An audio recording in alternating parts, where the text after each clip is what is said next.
ফিতনা প্রকাশ অর্থ কি? ফিতনা অর্থ যে এমন একটা সময় আসে মানুষ এত ব্যস্ত হয়ে পড়ে যে আর ন্যাক আমল করতে পারে না। ধরেন আপনি যদি মনে করেন যে বৃদ্ধ হলে পড়বেন, দেখা গেল বৃদ্ধ হওয়ার আগেই আপনি দুনিয়া থেকে চলে গেছেন।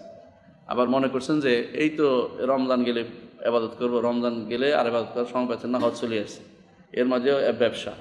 আবার ধরেন অনেকে মনে করবে যে আমি এই তো এই কয়দিনের মধ্যে ফলাফলটা একটু ঠিক করে নেই, তারপরে আমি একেবারে আল্লাহর রাস্তায় জান দিয়ে দেবো, এই করবো সেই করবো, কিছু হবে না। আপনাকে তাৎক্ষণিক যখন এখন আছেন এখনই আপনি আল্লাহর ইবাদতে লিপ্ত হবেন।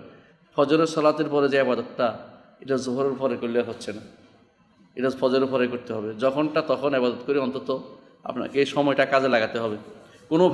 কোনোভাবেই ব্যস্ততার দোহাই দিয়ে ইবাদত বাদ দিবেন না। ব্যস্ততার দোহাই দিয়ে কোনো কাজ ফেলে রাখবেন না, কারণ এর চেয়ে বড় মারাত্মক ব্যস্ততা এসে যেতে পারে। আর যে ব্যক্তি পথ বের করে, আল্লাহ তার জন্য পথ বের করে দেয়, পথ খুঁজে পথ বের করে দেয়। এই জন্য এমন হইতে পারে যে এত বেশি ফিতনা আসছে, বিপদ আসছে, সমস্যা আসছে, আপনি এটার কোনোভাবেই কুল কিনারা করতে পারছেন না। তখন এই অবস্থায় মানুষ ইবাদত করতে পারে না, আল্লাহর কথা শুনতে পারে না। এই জন্য রাসূলুল্লাহ সাল্লাল্লাহু আলাইহি ওয়াসাল্লাম হাদিসে তিনি আমাদেরকে বলেছেন যে কোনো আমল, ন্যাক আমল, এগুলো যেন আমরা তাড়াতাড়ি করে ফেলি, দেরি না করি, কারণ ফিতনায় বেড়ে যেতে পারে। এমন একটা সময় আসতে পারে আমরা কাজটা করতে পারবো না, শরীর খারাপ হয়ে যেতে পারে, মৃত্যু এসে যেতে পারে, বিভিন্ন কারণ। তো আমরা এবারে তিনি শেখরা তিনটা হাদিস এনেছেন, আমি তিনটা হাদিস পড়বো, ব্যাখ্যা করবো ইনশাআল্লাহ, আজকে আলোচনা শেষ করব। প্রথম হাদিসটি হচ্ছে আন আবি হুরায়রা রাদিয়াল্লাহু আনহু, আবু হুরায়রা রাদিয়াল্লাহু আনহু থেকে বর্ণিত, তিনি বলেন আন্না রাসূলুল্লাহ সাল্লাল্লাহু আলাইহি ওয়াসাল্লাম, রাসূলুল্লাহ সাল্লাল্লাহু আলাইহি ওয়াসাল্লাম বলেছেন, বাদিরু বিল আমালি, বাদিরু অর্থ কি? সাবিকু, দ্রুত এগিয়ে আসো, প্রতিযোগিতা কর, এর বাদিরু অর্থ। বিল আমালে, ন্যাক আমল দ্বারা, আমল অর্থ ন্যাক আমল বোঝাচ্ছে, এবং দ্রুত এগিয়ে আসো, বিল আমালে ফিতানান, ফিতনা আসার আগ পর্যন্ত, ফিতনা আসার আগেই, ফিতনার আগে তুমি তাড়াতাড়ি করো, ফিতনা আসার আগে কাজটা সেরে ফেলি। যেমন রাতের বেলা ধরেন ঘুম আসার আগে আশাটা পড়ে ফেলি, ঘুম আসলে আশা করতে গিয়ে কত রাতে তার হিসাব নেই। অনেক সময় মানুষ তাহাজ্জুদের কথাকে একটু আলহামদুলিল্লাহ ফ্রি হলে তাহাজ্জুদ পড়া শুরু করে দেব, ওই ফ্রি হওয়া কিন্তু আর অনেক সময় হয়ে ওঠে। এখন যে আছেন এখনও হয়তো দেখবেন যে এটা অভ্যাস হলে পরবর্তী কাজে লাগে। এই জন্য যে কোনো সময় ভালো কাজের ক্ষেত্রে দ্রুত করতে হয়, ভালো কাজের ক্ষেত্রে দ্রুত করতে হয়। আল্লাহ কোরআনে কারীমে বলেছেন ফি যালিকা ফালিয়াতানাফাসিল মুতানাফিসুন, ভালো কাজের মধ্যে যেন প্রতিযোগিতা তাড়াতাড়ি করে। অনেক সময় দেখবেন আপনি এটা লিখবেন, একটা কিছু বই করবেন, লিখবেন মনে করছেন, পরে অসুস্থ হয়ে পড়ছেন, আর লেখা হয়নি, শেষ। জীবনে অনেক কিছু অনেকে জমা করে যে এটা করবো এটা করবো এটা করবো, সে দেখবেন তা করতে পারছেন না। এই জন্য রাসূলুল্লাহ সাল্লাল্লাহু আলাইহি ওয়াসাল্লাম বলেছেন বাদিরু বিল আমালি ফিতানান, দ্রুত কাজ করো ন্যাক আমলের, ফিতানান, কারণ এমন একটা ফিতনা আসতে পারে, যে ফিতনা কীরকম, এমন পরীক্ষা আসতে পারে তোমার জীবনে, কাকিতাইল লাইলিল মুজলিম, কাকিতাইল লাইলিল মুজলিম, অন্ধকার রাত্রির টুকরার মতো। রাসূলুল্লাহ সাল্লাল্লাহু আলাইহি ওয়াসাল্লাম ভাষ্য বালিগ, অন্ধকার রাত্রির জন্য টুকরা টুকরা টুকরা টুকরা, এত অন্ধকার, নিশ্চিত অন্ধকার, কিছু দেখা যায় না। তো এমন একটা সময় আসবে আপনি ভালো মন্দ জাজ করতে পারবেন না, আপনি মনে করবেন যে এটা বুঝি ভালো, আসলে এটা খারাপ। এরকম বহু মানুষ অনেক কাজ করে ফেলে, পরে মনে হয় যে এটা কাজ তো ভালো ছিল না, অনেক সময় পরবর্তীতে জানতে পারে যে এটা ভালো ছিল না। তাহলে জানার বিষয়টা আগে জানতে হবে, ভুল করার আগে। এই জন্য কাকিতাইল লাইলিল মুজলিম, অন্ধকার রাতের টুকরো টুকরো অবস্থা, মানে রাতের মধ্যে যেন একটা অন্ধকার এত বেশি কালো ঘনীভূত যে টুকরার মতো অবস্থা, তাদের কিছু প্রকাশ পায় না, এরকম অবস্থা, যেখানে একজন সহিষ্ণু মানুষও হয়রান হয়ে তাকিয়ে থাকে, হক বাতিল কোনটা, হক কোনটা বাতিল কোনটা, এরকম অবস্থা দেখা দিবে। কীরকম হবে? ইউসবিহু রাজুলু মুমিনান, একজন মানুষ সকালবেলা ইমানদার হবে, ও ইউমসি কাফিরান, বিকেলে কাফের হয়ে যাবে। আও ইউমসি মুমিনান ইউসবিহু কাফিরান, এমন হইতে পারে রাতের বেলা ইমানদার ছিল, সকালবেলা কাফের হয়ে গেছে। ইয়াবিউ দীনাহু বিআরাদি মিনাদ দুনিয়া, দিনকে দুনিয়ার সামান্য পণ্যের বিনিময়ে বিক্রি করে দিয়েছে। দুনিয়ার সব কিছু সামান্য, দুনিয়ার সব কিছু সামান্য, দিনের বিনিময়ে দুনিয়ার সব কিছু সামান্য। কারণ দিনটা আপনার আখিরাতে যাবে, আর দুনিয়াটা আপনি এখানে রেখে যাবেন। যে জিনিস আপনি এখানে রেখে যাবেন, এই জিনিসের জন্য এত চেষ্টা কিসের? অনেক বাড়ি গাড়ি যত কিছু আমরা করি না কেন, এগুলি কিন্তু উপরে থেকে যায়। এই জন্য ওই বুদ্ধিমান ব্যক্তি, ওই ব্যক্তি বুদ্ধিমান, যে ব্যক্তি সময় থাকতে বুঝছে যে ভালো কোনটা মন্দ কোনটা শিখছে, এবং ভালোটাকে সময় যাচ্ছে কাজে লাগিয়ে দেখছে। একটা সুবহানাল্লাহ, একটা আলহামদুলিল্লাহ, একটা আল্লাহু আকবার জন্য হাসরের দিন আফসোস হবে। একটা সুবহানাল্লাহ দিয়ে আমার মিজানের পাল্লা ভারী হয়েছে, এমনও তো হতে পারে যে মিজানের পাল্লা অল্পের জন্য ভারী হচ্ছে না, একটা সুবহানাল্লাহ বেশি হলে কী হতো? অথচ অনেক আড্ডা দিচ্ছি, অন্তরের মধ্যে সুবহানাল্লাহ আলহামদুলিল্লাহ আল্লাহু আকবার বলতে পারতাম, ভালো কাজগুলি করতে পারতাম, কিন্তু করতে পারি নাই। অনেক সময় একটা ভালো দেখছি কেউ খারাপ কাজ করতেছে, তারা বলতে এটা করিও না, এটা করতে পারতাম, করি নাই, চলে গেছি, সবটা পাই নাই। রাস্তার মধ্যে খড়কুটা দেখছি, ফেলে দিতে পারতাম, ফেলি নাই, এটা এর মাধ্যমে আমি সব পাই নাই, ফেললে সব পাইতাম, সরাই ফেললে তো উল্টা পাল্টা করছে সব কিছুই। এই জন্য যে কোনো সময় মানুষ এমন একটা সময় আসবে, সকালবেলা ইমানদার বিকেলবেলা কাফের হয়ে যাবে, রাতের বেলা ইমানদার হলে বিকেলবেলা সকালবেলা কাফের হয়ে যাবে, এরকম অবস্থা হবে। বর্তমানে তাই হচ্ছে। একটু ভালো করে দেখেন, আর যারা কোরআন সুন্নাহর বাইরে চলে, দেশের বিদেশে ঘুরে বেড়ায়, কুফুরি মতবাদ নিয়ে আসে, কুফুরি নিয়ে আসে, ফলাফানগুলি কাফের বানাচ্ছে, দুষ্ট বানাচ্ছে, এই ফলাফানগুলি নামাজ পড়ে না, রোজা রাখে না, জাকাত দেয় না, বাপ মার সাথে ভালো ব্যবহার করে না, বাপ মারে বৃদ্ধাশ্রমে পাঠাই দিচ্ছে, তারপরে কথাবার্তা বলতেছে দিন বিরোধী কথাবার্তা, শরিয়া জানে না, দিন জানে না, কিছু জানে না। এরা সকাল বিকাল টাকার জন্য কাফের হয়ে যেতে পারে, টাকার জন্য কাফের হয়ে যেতে পারে। এদেরকে আপনি যদি বলেন এখন ভালো করে যে তোমাকে কয়েক লাখ টাকা দিবে, অথবা ধরেন কোনো একটা ইয়ার মাধ্যমে, লটারির মাধ্যমে কয়েক লাখ টাকা পাইছে, দেখবেন যদি নিয়ে নিবে, তখন হারানোর চিন্তা করবে না। আবার 10 টাকার জন্য খুব দেখাই ঘুরবে যে আমি 10 টাকা নেই না, 10 টাকার কাজে লাগবে না, 1 লাখ টাকা হলে ঠিকই নিয়ে নিবে। যে বোঝা গেল যে এরা ইমানদার কাফির, তখন তার দুনিয়ার নিয়তে করবে, দুনিয়া পাওয়ার নিয়তে ইমানদার হবে, দুনিয়ার পাওয়ার নিয়তে কাফির হয়ে যাবে, দুনিয়া পাওয়ার জন্য ইমানদার কাফির হয়ে যাবে। এই জন্য রাসূলুল্লাহ সাল্লাল্লাহু আলাইহি ওয়াসাল্লাম বলেছেন ইয়াবি ও দিনাহু বে আরাদিমিনা দুনিয়া, দুনিয়া সামান্য কিছু জিনিস বিনিময়ে সে দিনটাকে বিক্রি করে দিবে। এটা প্রচুর পরিমাণ আপনি দেখতে পাবেন। সামান্য স্বার্থে আঘাত হলে তখন দুনিয়ার হিংসা বিদ্বেষ চালু হয়ে যায়, অথচ স্বার্থে আঘাতের বিষয় ছিল না। এটা দিনের জন্য সব কিছু মানুষের পরিত্যাগ করার বিষয় ছিল। রাসূলুল্লাহ সাল্লাল্লাহু আলাইহি ওয়াসাল্লাম যেটা করেছেন, সাহাবায়ে কেরাম যেটা হিজরত করে চলে গেছেন, দিনের জন্য তারা দুনিয়া ত্যাগ করেছেন। আর আমরা দুনিয়ার জন্য দিন ত্যাগ করে বিদেশে সন্তান পাঠাইয়া সেখানে তাদেরকে প্রোভাইড করার চিন্তা করতেছি। তো কোনটা? আমাদের সন্তানরা মিস্টার শ্যামসিং চৌধুরী হয়ে যাচ্ছে, শামসুদ্দিন চৌধুরী। কেন হয়ে যাচ্ছে? কারণ দুনিয়া দিন বিক্রি করে দুনিয়া নিচ্ছি। তাই অনেকে সন্তানদের রেখে আসতেছে ওখানে, ওই দেশে অনেকে দুর্ভাগ্যবশত ছেলেরে বাইরে ছেলে বানিয়ে নিয়ে যাচ্ছে, নাউজুবিল্লাহ। মানে কি কইতাম, বউ বানিয়ে নিয়ে যাচ্ছে বোনের, এরকম। মানে ইউরোপ আমেরিকান যাওয়ার জন্য যেন তাদের আর জীবন চলবে না, এটা না ছাড়া, এটা ছাড়া চলবে না। মিথ্যা কথা বলে, দিন বিক্রি করে, শরিয়া নষ্ট করে, মানে ইমান আমার নষ্ট করে, এমন কি আশ্চর্য জিনিস, নিজের বউকে বিয়ে দিয়ে নিয়ে যাচ্ছে আরেকজনের সাথে। এইটাও দেখলাম পত্রিকায় দিছে, মানে ফেসবুকে দিছে যে আমার বউকে বিয়ে দিয়ে নিতে পারবো কিনা আরেকজনের সাথে। মানে কি পাগল, কোথায় দিন কোথায় দুনিয়া, মানে সব বিক্রি করে দিচ্ছে এরা। এই ফিতনা এত বেশি বেড়েছে, রাসূলুল্লাহ সাল্লাল্লাহু আলাইহি ওয়াসাল্লামের এই হাদিসটি আমাদের স্মরণ করা উচিত, বেশি বেশি করে নেক আমল করা উচিত। হাদিসটি ইমাম মুসলিম বর্ণনা করেছেন। পরবর্তী হাদিসে চান আবু হুরায়রা রাদিয়াল্লাহু আনহু, আবু হুরায়রা বর্ণিত এটাও, আন্না রাসূলুল্লাহ সাল্লাল্লাহু আলাইহি ওয়াসাল্লাম قال, রাসূলুল্লাহ সাল্লাল্লাহু আলাইহি ওয়াসাল্লাম বলেছেন বাদিরু বিল আমালি সিত্তান, 6টি কাজ আসার আগে তোমরা দ্রুত নেক আমল করো। 6টি কাজ কীরকম? একটা হচ্ছে তুলুউশ শামস মিন মাগরিবিহা, পশ্চিম দিগন্তে সূর্য ওঠা। পশ্চিম দিগন্তে সূর্য ওঠার আগেই তোমাদেরকে ভালো কাজ করতে হবে। কেন? পশ্চিম দিগন্তে যদি সূর্য উঠবে, এদিন থেকে আর তওবা কবুল হবে না, কারো তওবা কবুল হবে না। সেদিন যতই কান্নাকাটি করেন আর তওবা কবুল হবে না, যে অবস্থা সেই অবস্থা হাসর হবে, কঠিন। এটা হলো কিয়ামতের সর্বশেষ জায়গা। মানে যে কারণ আলমুল গায়েব তখন আলমুল গায়েব না, প্রকাশ্য হয়ে গেছে যে কিয়ামত ধরতে যাচ্ছে, সূর্য চলে না, সূর্য থেমে গেছে। এই যে আল্লাহ তাআলা যেটা দিয়েছেন সব কিছু চলবে, কক্ষপথে ঘুরে বেড়াচ্ছে, এটা নিয়ম নীতি তখন উল্টে গেছে। তখন যতই আপনি ইমান আনেন না কেন, ইমান আর কবুল হবে না। এই জন্য নেক আমল করতে বলেছেন রাসূলুল্লাহ সাল্লাল্লাহু আলাইহি ওয়াসাল্লাম 6টি জিনিস আগে। 1 নম্বর হচ্ছে সূর্য পশ্চিম দিকে ওঠার আগে। আউ দোকান, অথবা ধোঁয়া কীরকম? এমন এক ধোঁয়া আসবে, সেই ধোঁয়ার কারণে মানুষের উপর পশ্চিম ভর্তি হয়ে যাবে ধোঁয়ায়, মানে সব কিছু আর দেখা যাবে না কিছুই। আপনার কুয়াশার সময় দেখা যায় না, এরকম আছে না, তখন ধোঁয়ার কারণে আর কিছু দেখা যাবে না, এরকম একটা ধোঁয়া আসবে। এবং সেখানে ইমানদার চোখের মধ্যে, কাফের সকাল চোখের মধ্যে অন্ধকার দেখবে। এইটা যতক্ষণ পর্যন্ত না যাচ্ছে মানুষের তখন আযাবের মতো অবস্থা হবে এক একজনের। মানে এই জিনিসটা অনেকে হয়তো বলতে পারেন গ্রিন হাউস এফেক্ট বা ইত্যাদি, আরও মারাত্মক জিনিস হবে। ওগুলি শুধুমাত্র এফেক্ট আপনি দেখতে পাচ্ছেন 2-1টা জায়গাতে হয়তো এফেক্ট করছে, কিন্তু এমন অবস্থা হবে যে ধোঁয়া সব কিছু ধোঁয়াচ্ছন্ন করবে, এটা কোনোভাবেই তাড়ানো যাবে না, পৃথিবী ধোঁয়া দ্বারা আচ্ছন্ন হয়ে যাবে। আউদ দাজ্জাল, 3 নম্বর হচ্ছে দাজ্জাল আসবে। আর দাজ্জাল আসলে শাররুল মুনতাজির, দাজ্জালের কাছে ঈমান রক্ষা করা কঠিন। এমন জিনিস নিয়ে আসবে আপনি পাক্কা বলবেন যে বাবারে বাবা, এক্ষুনি আমি জান্নাত দিয়ে যাচ্ছি, আর এটা আমারে কোন দিন জান্নাত দিবে, এখনই জান্নাত দেখাচ্ছে। দেখো কীভাবে হুররা আসতেছে, দেখো। এখন যদি দুনিয়া নারীর জন্য, ওই বেপরদা নারীদের জন্য, সিনেমা হলের নারীদের জন্য মানুষ সব পাগল, তো এই দাজ্জালের ফিতনা দেখলে আপনি পাগল, আপনি আশ্চর্য। কারণ দাজ্জালের এই ফিতনার জন্য সহযোগী পাবে সে শয়তানদেরকে। শয়তানের সুরতে সে আইসা বলবে যে বাবা ইনি কিন্তু আল্লাহ রব, ওরে মানো, শয়তান বাপ হয়ে আসবে, মানে আপনার কবর থেকে, আমি কবর থেকে আসছি বলার জন্য তোরে, ইনি কিন্তু তোমার রব, মানে শয়তান বাপের শুরুতে একদম ভুল বাপের শুরুতে এসে বলবে, এত বেতনা বলবে। এই জন্য এটা মহাফেতনা, তখন আপনি আর ইবাদত করার সুযোগ পাবেন না। এই জন্য দাজ্জালের আগেই আপনাকে ইবাদতটা করে যেতে হবে, দাজ্জাল আসার আগেই আপনাকে ইবাদতটা করে যেতে হবে। আউই দাব্বা, আরেকটা হচ্ছে দাব্বা। সেটা কি? দাব্বা অর্থে একটা প্রাণী আসবে। আল্লাহ কোরআনে কারীমে সূরা নামলে উল্লেখ করেছেন, ওয়াইজা ওয়াকা আলাইহিমুল কাউল আখরাজনা লাহুম মিন দাব্বাতিন লা তুকাল্লিমুহুম আন্না নাসা কানু বিআয়াতিনা লা ইউকিনুন।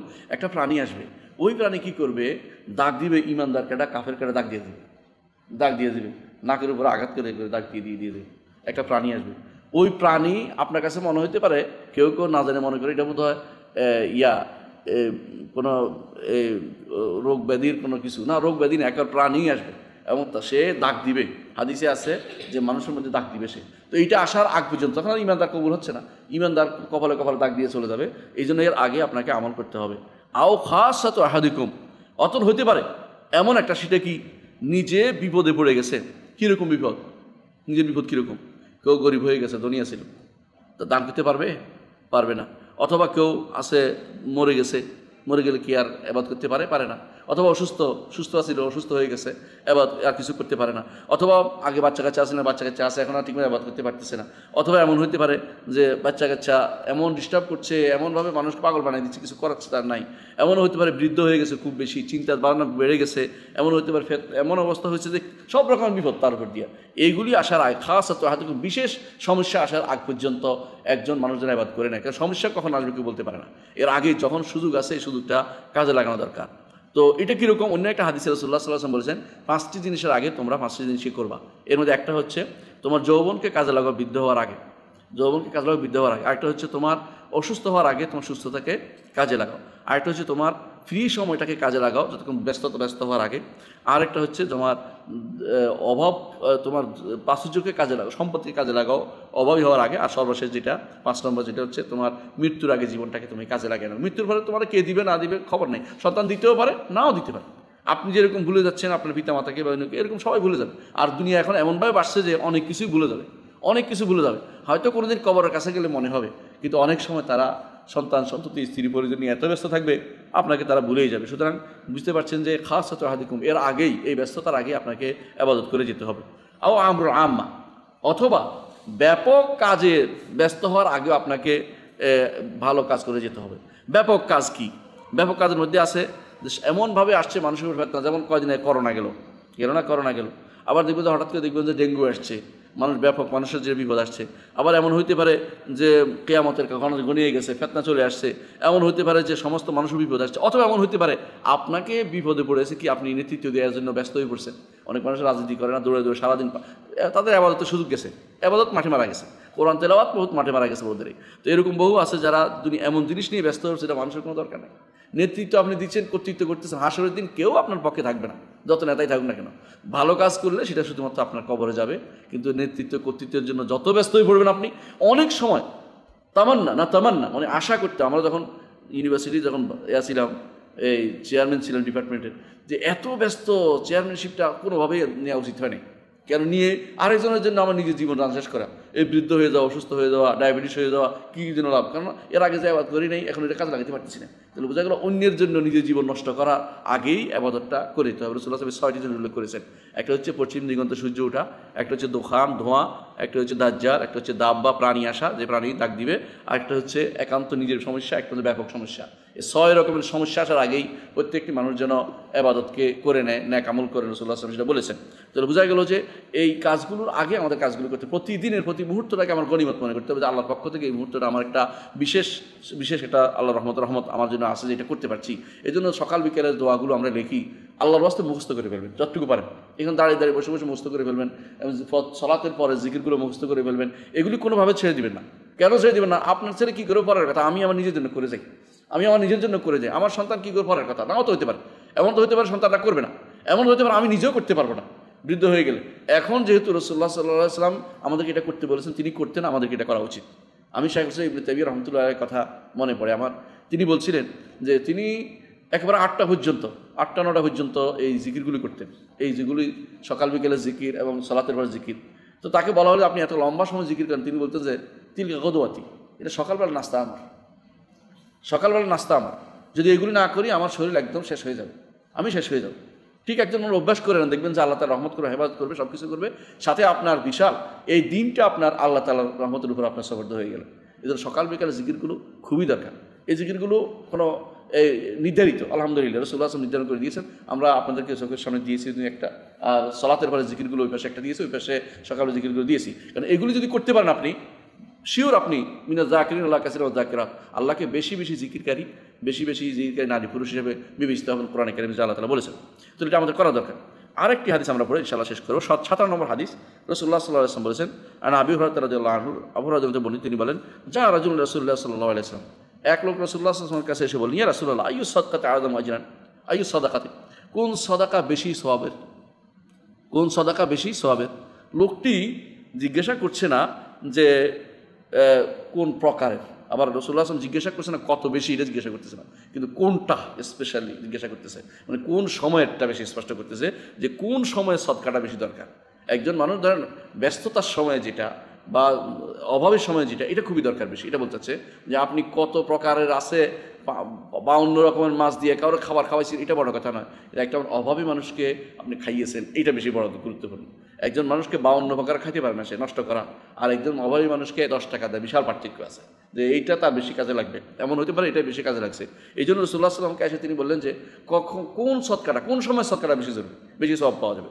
রাসূলুল্লাহ সাল্লাল্লাহু আলাইহি ওয়াসাল্লাম বললেন, আনতা সাদাকা ও আনতা সাহিহ, যখন তুমি সদকা, যখন তুমি একদম সুস্থ, সুস্থ মানুষ, সাহিহ, তুমি বকিল কৃপণ অবস্থায় তুমি সুস্থ, সুস্থ কৃপণতা কেন এটা বলতেছে, তুমি সুস্থ অবস্থায় তুমি সদকা করো, কৃপণ অবস্থা সদকা করো। তাকশাল ফকরা, তুমি ভয় করছো যে যদি টাকাটা দিয়ে যায় গরিব হয়ে যাবে, ওই সময় সদকাটা করতে হবে। ওয়া তা'মুলুল গিনা, টাকাটা যদি রেখে দিয়ে ধনী হইতে পারো, বুঝে আসছে। ওয়ালা তুমহিল, দেরি করো না, দেরি করো না, কেন হাত্তা ইযা বালাগাতুল হুলকুম, যখন অসুস্থ হয়ে তুমি প্রাণ ওষ্ঠাগত হবে, বের হবে সময় আসবে, কুলতা, তখন তুমি বলবা যে অমুকের কিছু দেন, সদকা করেন, অমুকের সদকা করেন, অমুকে আমার কাছে করে টাকা পাবে, ওইটা ফেরত দেন। এই সময় কেন বলতেছে, এই সময় তোমার কিছু করার নাই, এই জন্য সুতরাং সদকা ওইটাই বেশি গ্রহণযোগ্য হবে তুমি যখন সুস্থ আছো একেবারে। কারণ তুমি সুস্থ থাকতে তুমি কারো কথা শুনবে না, তুমি বেপরোয়া হয়ে যাও, ওই সময় সদকা, ওই সময় সদকা। আর যখন তুমি কৃপণ অর্থাৎ টাকা দিতে চাচ্ছ না, তখন যদি দিতে পারো, তাহলে তুমি অন্তরের কৃপণতা থেকে মুক্ত হলে, আমার ইউ কাশো হানাফসিহি বা উলাইকা হুমুল মুফলিহুন, যে কেউ নিজের কৃপণতা থেকে মুক্ত হলো সে ব্যক্তি সফল হতে পারবে। শুধু বোঝা গেল এই সময় দিতে হবে যে সময় আপনার উপরে কৃপণতা আশা আপনার অন্তরে আসে। মানুষ সাধারণত একটু পয়সা হলে প্রথম দিন চান, বৃদ্ধ বয়সে একটু দেয়, আমার বৃদ্ধ বয়সে অনেক আরও কঠোর হয়েছে, দেখতে চায় না, একদম শেষ সময়ে মরার সময় তখন বলে অমুকের কিছু অমুকের কিছু, তখন দেখতে পাচ্ছে যে অবস্থা খুব খারাপ, আর টাকা রাখি কী করবো, অমুকে তোমাকে দেবে। কিন্তু এই সময়ের আগে যখন আপনার পয়সা ছিল অল্প অল্প, কিন্তু এখান থেকে অল্প অল্প দিতে পারলে তখন সেটা সৌভাগ্যের ব্যাপার। যখন আপনি এখন যাওয়ার সময় এখন অনেকের টাকা, এটা এমনিতে অন্যকে মালিক হয়ে যাচ্ছে, এখন আপনি দেওয়ার অর্থ হচ্ছে আপনি কোন সময় গ্রহণযোগ্য হবে সেটাও ব্যাপার আছে। অনেক সময় আছে মারদে মাউতে, মানুষ কী করে মৃত্যুর সময় চালাকি করে, কীরকম মরার সময় বউ তালাক দেয়। কেন মরার সময় বউ তালাক দেয় জানেন? সম্পদ যেন বেটি নিতে না পারে, মানে বেটিতে চালাক করে দূরে দিচ্ছে। এটা তো এই জন্য শরীয়তে বলে যে না, এই সময় তালাক কিন্তু গ্রহণযোগ্য হবে না। ওই সময় তালাক করতে হলে তার নিয়ত খারাপ করছে, ইচ্ছা করে আরেকজনে বঞ্চিত করার জন্য, এই জন্য ওই সময় তালাক গ্রহণযোগ্য হয় না, একদম মৃত্যুর আগে। কিন্তু এর আগে ভালো অবস্থায় দিলে তার তো অবশ্যই হবে। কিন্তু ওই জন্য একদম যখন বড় নিঃশ্বাস চলে আসছে ওই সময় দান করলে কিন্তু ওই দান ওই অমুকের দাও ওসিয়ত করলে কাজে লাগে না, কারণ ওইটা এই সময় কথার কোনো ভ্যালু নেই। যে সময় কথার ভ্যালু আছে ওই সময় কথা বলতে হবে, ওই সময় কথা বলতে হবে, বুঝে আসছে? তাহলে আমরা এই হাদিস থেকে, এই হাদিস 3টে হাদিস পড়েছি, কিন্তু যা জানলাম আমরা এখান থেকে প্রায় 12টা আমরা শিক্ষা নেব ইনশাআল্লাহ। 1 নম্বর শিক্ষা হচ্ছে যে কোনো আবাদত করার যে আগে যে বিপদে পড়তে হয়, বিপদে পড়ার আগে আবাদত করে ফেলতে হবে। কারণ একটা সময় আসবে যখন ওজর চলে আসবে, আপনি আর ওজরের কারণে আবাদতটা করতে পারতেছেন না, তখন আপনি কাশি দিলে ওজর চলে যাবে, এমন অবস্থা হয়। অনেক সময় আসে ওজু রাখতে পারতেছেন না, নামাজ দাঁড়াইছেন, কত কষ্ট ফরজটা করতে পারতেছেন না, 2 নামাজ একসাথে পড়তেছেন, বিপদে পড়ে। তো এর আগে আপনার নফলগুলি পড়া দরকার। নফলগুলি খুব কঠিন কিছু না, একবার ভালো। তারপর দেখেন সালাতের আগে পরে যেগুলি পড়েন, এবং ধরেন অজু করলে 2 রাকাত পড়লেন, যখনই অজু করলেন মসজিদে ঢুকলে 2 রাকাত পড়লেন, এগুলো কিন্তু আপনি আসেনও, গল্প করার চেয়ে 2 রাকাত সময়টা কাজে লাগানো, এটা কিন্তু খুবই গুরুত্বপূর্ণ জিনিস। আচ্ছা, এটা একটা।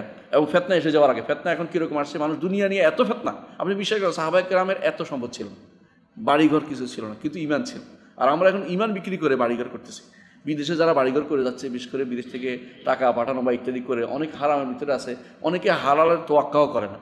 অনেক আমরা যখন বিদেশে ছিলাম আমাদের বন্ধুদের দেখতাম নামাজে পড়তো না অনেকে, উস্তাদরা বলতো, আরবরা বলতো এদেরকে বলো না নামাজের কথা, আমাদেরকে নিয়ে যেত কিছু বলো ওদেরকে নামাজের কথা, কিন্তু ওরা কোনো শুদ্ধ বসতে চাইতো না। বলছে হুজুর আপনি বেতন আপনি কত পান, আপনি কত পান, কে কত পায়, টান মানে তার এখন টাকার নেশায় আছে। অথচ দেখেন এই টাকা এমন অবস্থা হয়, এই টাকা দেশে পাঠায় আর বউ কিন্তু আরেকজনের সাথে টাকা নিয়ে পালায়। তো উনি এত করে আপনি যার জন্য এত কিছু করছেন সে কিন্তু পালিয়ে গেছে, আপনার কাছে কিছু নাই। তো আপনি আল্লাহর জন্য করলে কিন্তু এটা থাকতো, আল্লাহর জন্য করলে একটু নষ্ট হইতো না।